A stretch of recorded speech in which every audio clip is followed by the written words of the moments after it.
Here's the updated video for 1.1, so let's go ahead and do this. So we're going to talk about functions and their representations. And so a function is a mapping that assigns exactly one element of its range for each of the element of domain. So basically it takes the elements of its domain and maps it over to only one element in its range. X, we usually call x as the independent variable, and f of x, also known as y, that's the dependent, so y would be the dependent variable, or f of x is the dependent variable. Sometimes we call this the image. That's not necessary. So list some functions you see in your day-to-day life. Well, one of the couple functions you might have is how far can you go in your car. So like your distance of your car. So distance car, so d car, is equal to the size of your gas tank. So right, G for gas tank size, right, times how many miles per gallon you can do. So we'll say your efficiency of your car. So the distance of your car equals the gas tank, the size of your gas tank equals how many miles per gallon. So you multiply miles per gallon, and you'll just get miles, and that will be your distance. Another one that you might be more familiar with is how much you get paid. So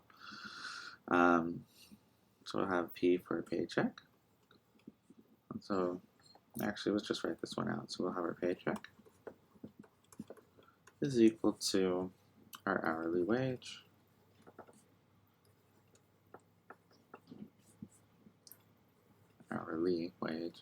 times, hours worked. Okay? And this is how much your paycheck for. Now, could we get real technical? Yeah, then you can have, times some tax amount, right?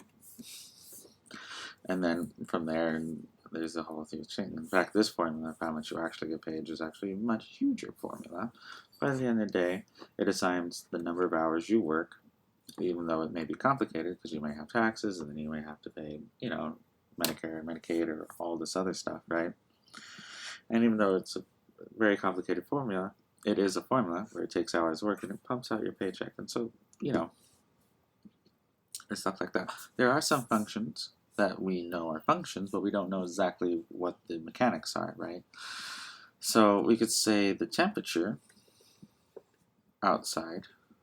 So the temperature outside is a product of time and place, right? So wherever you're at on planet Earth, if you know the location, the place, and then what time it is, you know what the temperature is. Now, do we know exactly all the variables of temperature? We know a lot, but not all of them per se, right? Whether if anyone's watched the weather, it's not always 100% accurate, right? So we try to predict what's going to happen, but that's also a function. So let's talk about. So these are just functions you occur in everyday life. Most of the functions you're going to see in this class is f of x is equal to like x squared plus 2. Those are just functions we do. But the reason we do all these types of functions, and so you can do these types of functions later. Nurses will use functions of how much medication to give based on weight.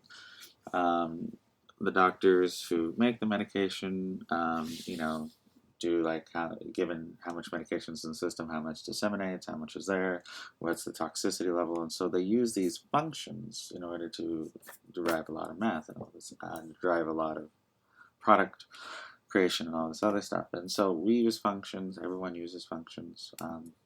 So I guess one other quick function I'd like to mention is that people talk about polar coordinates. And it's like, well, I don't really understand polar coordinates. So let me talk about that for 2 seconds, because I think it's a great function. But most people do, because most people will center, they'll say this is their house, right? That says I'm home, right? And say, school here, and you're going to measure that distance in, you'll say it's a 30-minute drive, right? So it takes 30 minutes to get to school. Your work might be over in this direction, and that might only be a 10-minute drive. Your friends may be way over here, and that might be an hour drive, right? And so this is just one way of looking at a function, and you can say the function inputs, where do you want to go? Work, school, or friend, and then it outputs how many hours, right? And so here are how many minutes it takes to grab. So this would be 10 minutes, it would be 30 minutes instead of 1 hour. If I was being proper with my function, it would say 60 minutes. And so here's just another type of function you keep in your head.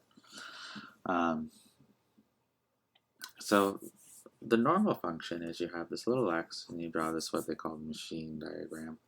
You put x into this machine f and it outputs some f of x.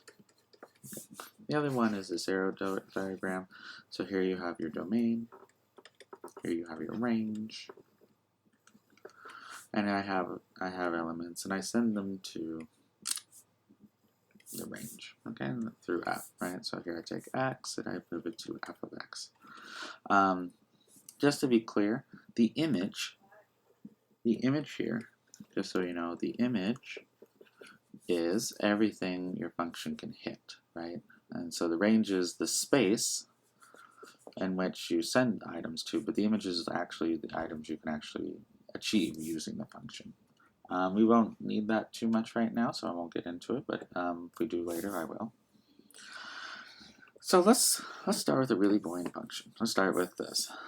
So x squared plus 2. So expression words, what does this do? So this just takes, you take your number, square it,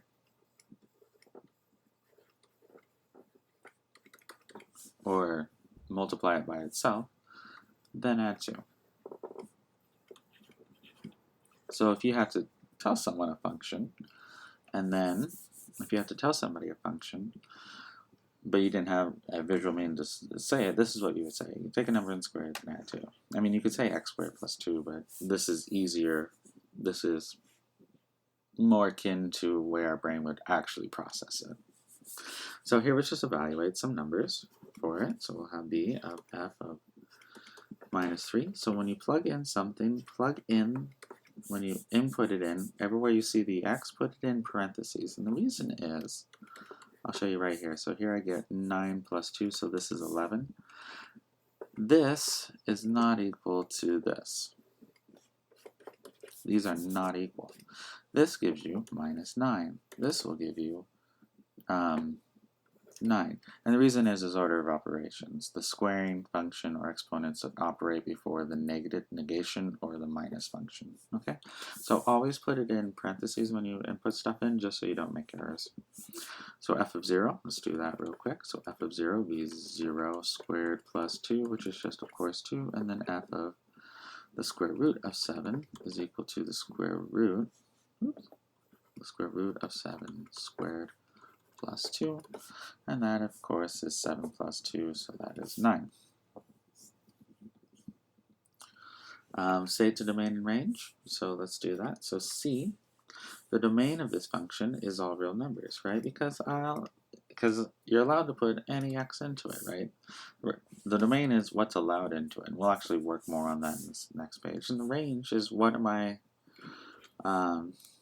I achieve? And so your book's going to use range and image interchangeably.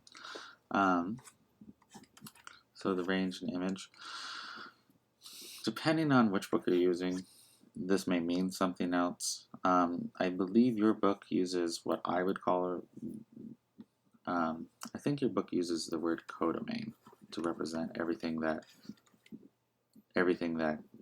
gets sent, the domain which it gets sent to, and the range and image are used synonymously to represent the things you can actually hit. But be very careful, sometimes this is used the other way. So for the way we'll be using it in this book is range of the things you can actually achieve with this. And so in order to, what can we achieve? Well, this can never be negative. The smallest it could be is 0, so it'd be from, and so 0 plus 2 is the, so we can only, so here's, hold on, let me make this a little bit more clear for us. Get rid of this, we'll say the domain is R is the real numbers. This means real, so the R of the double thing means real. And we'll say the range here is going to be from 2, because we can achieve 2, all the way to infinity. Okay, because this square will never be negative. The smallest it can be is 0, that's 2. And then any other number after that I can easily achieve just by making this, by saying, taking the number I want to achieve, minusing it 2, and then just taking the square root, and that's what I plug in to achieve that. Alright, so we're going to draw a machine diagram. So we'll just draw a machine diagram real quick. So here we have x, f of x for the machine diagram. I'll make this d. Put it into the machine f, and it outputs f of x. Here, if we plug in -3, we plug it into this machine f. What did we get out of it? Why, we got 11 out of it. So it pops out 11. And then here, if I put in the square root of 7, I put that into the machine of f, it pops out 9. Okay? So let's talk about domain. So domain of an expression is all the allowable inputs for that expression, and the domain for a function is all the allowable inputs for a function. Okay? So we're going to do domains of expressions because that will give you the domains of functions. So here, the square root. So we're assuming real numbers for now. We're not going to do complex yet. So for real numbers, I cannot put in negative. I don't have a negative square root. So I need to have this x has to be strictly greater than 0. Or if you want to put it in interval notation, you're going to put a bracket, 0, comma, infinity. Now, what's the difference between the bracket and the parentheses? The bracket means I can achieve that number, so I can actually get 0. I can actually put in 0 here and be okay. Square root of 0, 0. And infinity is not technically part of the real, so we always put it in parentheses. I'll show you a case where we actually do. Let's just do b real quick, and that'll help us do that. So logs, I cannot have 0 or a negative number, so it has to be strictly greater than 0. So x plus 3 has to be strictly greater than 0. So in this case, we'll have x greater than -3. Or if we write this in interval notation, so it'll be -3 to infinity. But here, notice that we cannot include -3 since we have to be strictly greater than 0. So I put a parenthesis here. That means we get all the way up to it, but we don't include it. And this will make a lot. And so we just, so anything larger than -3, so if it's like negative 2.9999998, that's fine. Okay. Here we have a polynomial. All polynomials will have the domain of all real numbers. So you can put anything in. And if you want to write that in interval notation, it'd be from -infinity to infinity. Here, 7. Let's just do this one real quick. 7 says, so what is x? So what x's am I allowed to put into it? Actually, here it's all real numbers again. Technically, this is a polynomial. But also, no matter what I put in, I'm getting out 7, right? If I wrote this as a function, f of x equals to 7 or y equals to 7, you know what this looks like. It's just a graph where it's just 7 all the way across, right? If this was 7, right? And so anything's allowed. It doesn't care what x you give it. It's just going to give you 7, right? And this function has its uses, right? And so this is all real numbers. So let's look at this one. So here on the bottom, we cannot have a 0 on the bottom. So we have 3x plus 2 cannot equal to 0. That means x cannot equal -2/3 if we solve for it. However, notice on the top we can't have x. X has to be strictly greater than 0. So if x is strictly greater than 0, the -2/3 is already thrown away. And so the only thing I need here is minus. So the only thing I need here is minus, or 0, including, right? Including 0 all the way to infinity. Here, x on top is allowed as anything, but on the bottom, here we're going to say 3x plus 2 has to be strictly greater than 0, because if it was 0, the square root of 0 is okay, but we can't divide by 0, so we have to say strictly greater in this case. Solving this out, look at x is greater than -2/3, and then here we're going to say from -2/3 to infinity, not including the 2/3. Alright, so let's look at plugging in things for our function. So let's plug some things in. Here we're going to have the function of 2x minus 1. We're going to go find the difference quotient. This is called the difference quotient. Difference quotient. So So this is the different quotients. And so we're going to do this in steps. And I also want to show you that minus f of a, or minus f of a is different than f of minus a. Alright, so let's plug this in. So we'll have 2. Everywhere we see an x, we're going to put in negative a. We'll square that, plus minus a minus 1. And here we'll get 2. Negative a squared is just a squared minus a minus 1. Here, if we plug this in, we'll have minus the quantity of f of a. So, but f of a is 2a squared plus a minus 1. And then if we negate this quantity, we'll get minus 2a squared minus a plus 1. And so notice here that the signs on the a squared and the 1 have changed. Okay. So what happens if we plug in 2 plus h? So we'll have 2 plus a plus h squared plus a plus h minus 1. So 2, here we have to FOIL this, so it would be first times the, so this might help you to write this out as a plus h. So this times this will give us a squared, this times, or this will give us ah, this also gives us ah, so this will be plus 2ah plus h and h. That look a little more like an h for you guys. Gives h squared. So when you see this, don't just make it a squared plus h squared, please FOIL it correctly. I see a lot of students make that mistake, so just be careful about it. And I'll go ahead and plug in that 2. So we'll have the 2 squared plus 4ah plus h squared plus h plus 8, or a plus h minus 1. All right, so let's go ahead and do this. Now, do we have 2 parts of it? Yeah, we have this part right here, from here, and we have this part, the negative f of a, from here. So let's just put that in. So here we'll have 2a squared plus 4ah plus h squared plus a plus h minus 1. And then here we already have the negative version, 2a squared minus a plus 1. We're going to divide all that by h. But notice for many difference quotients, a lot of things that cancel. So this negative 1 and this positive 1 cancel. This positive a and this negative a cancels. And so I'm left with 2a, oh, and the 2a cancels, sorry. So what am I left with? I'm left with 4ah plus h squared plus h all over h, which is the same thing, so we can cancel out one of the h's everywhere. So when you make sure you cancel from each term when you do this, maybe a little safer way, let's do it safe real quick. Let's do it the safe way. So 4a plus h plus 1 times h over h, and then it's a lot safer to cancel. Okay, then you cannot cancel terms, but you can cancel factors. And so this just leaves us with our final answer, 4a plus h plus 1. All right. So let's talk about the vertical line test. So a curve in a coordinate plane, so a curve doesn't necessarily mean a function, is a graph of a function if and only a vertical line intersects no more than one. So let's just draw something that passes and something that fails. So let's just do this.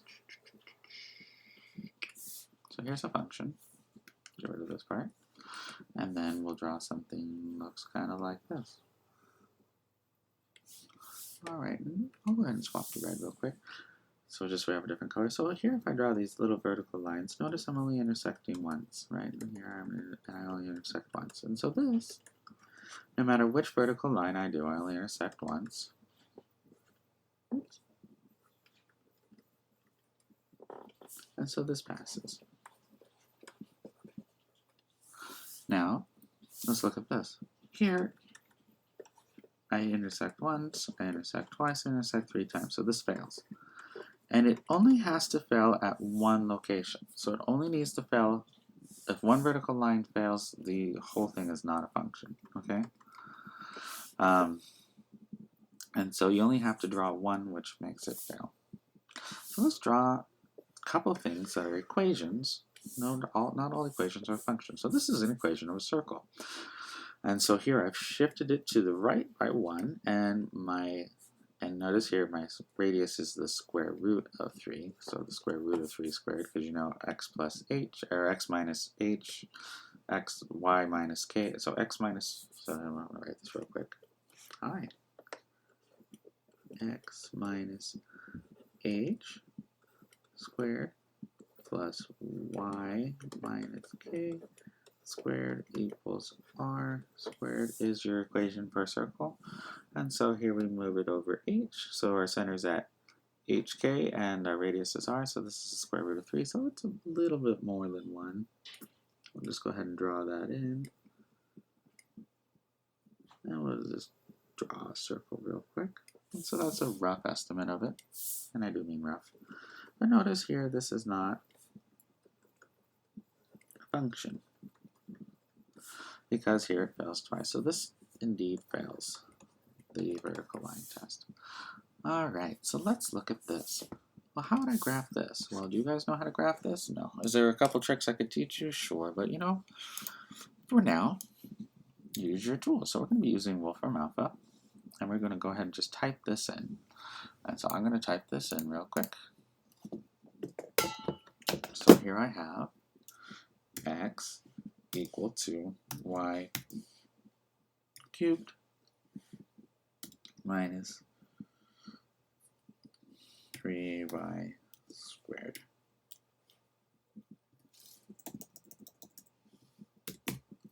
Alright, so this is how you type it in. So x equals to y cubed, and so you use the little caret to type in your powers, minus 3y squared. Hit enter, and we'll look at it real quick.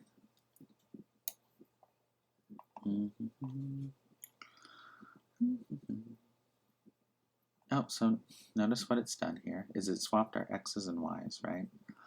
So here it swapped our x and y for us, and that's not really what we wanted. So let's try Desmos. Let's try Desmos real quick. Alright, and we'll go ahead and see if we can type in here. So we'll have x equal to y and minus 3y squared. Oh, perfect. So here we have it in Desmos. So we have a 0 and a 3, which makes sense because that's our zeros. And then we have another point over here at -4 and 2. So let's just put those 3 points in and then graph that. So go ahead and just, when you're doing this, it's just best to find points. So we're going to have a point. We have a point here. We had a point at -4 and 2. And we had another point here at 3.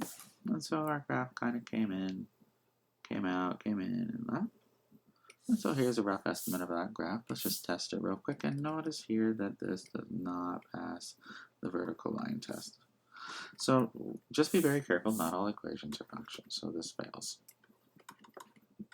Okay. So let's do the very last thing we need to do. We need to talk about even and odd.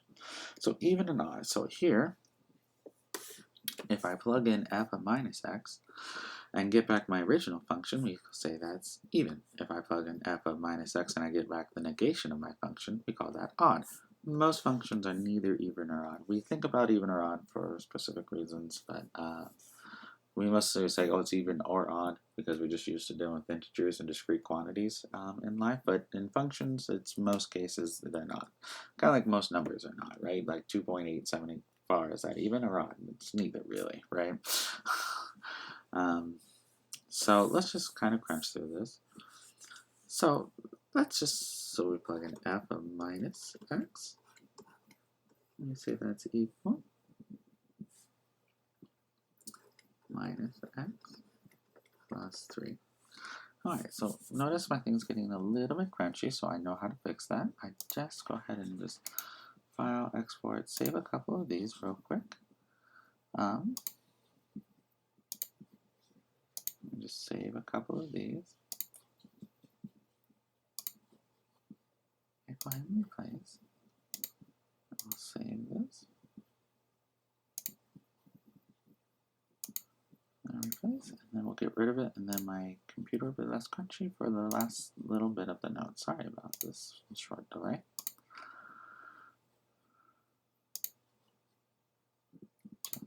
And then here we go. And so now it should work a lot better. All right, so now that we have this,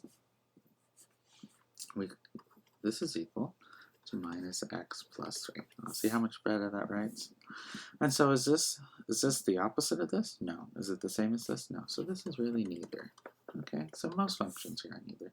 Let me show you an example of one that is and one that is not. So let's plug in b. B will end up being something, one of the two. So we're going to plug in minus f of x.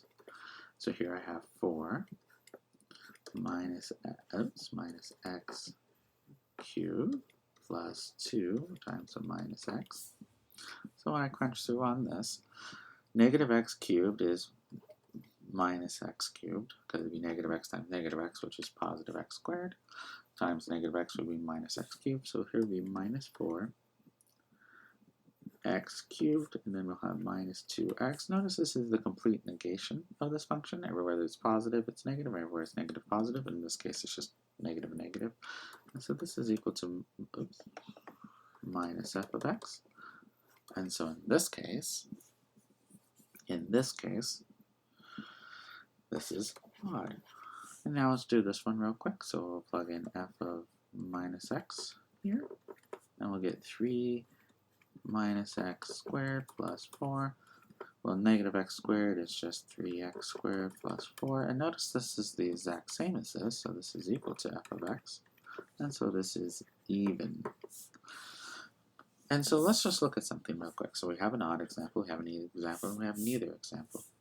So let's just look at the powers here. Well, the power here is 3 is odd. Well, here the power is technically 1. Notice that is odd. So if all your powers are odd, your functions. If your polynomial powers are odd, or all the terms in your polynomial powers are odd, it's odd.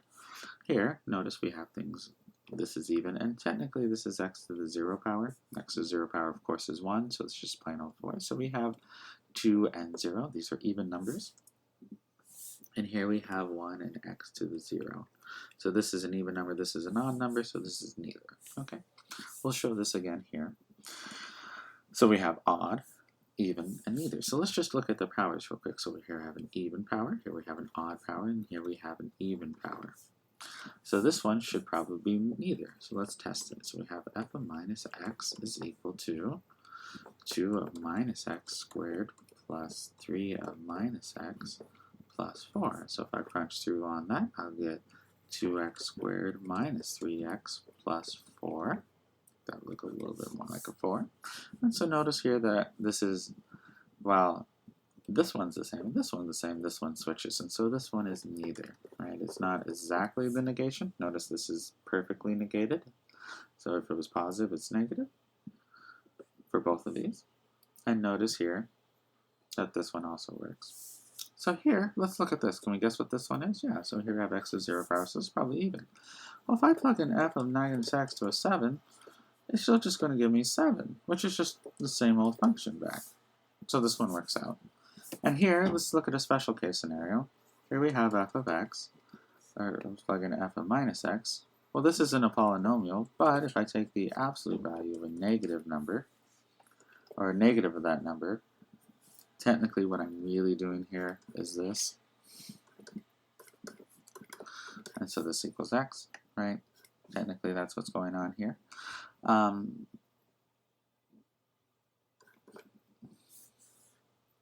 And so here we actually get back our things. And so in this case, this one is equal to its original function. And so here we'll say this is even. And that's the end of these notes.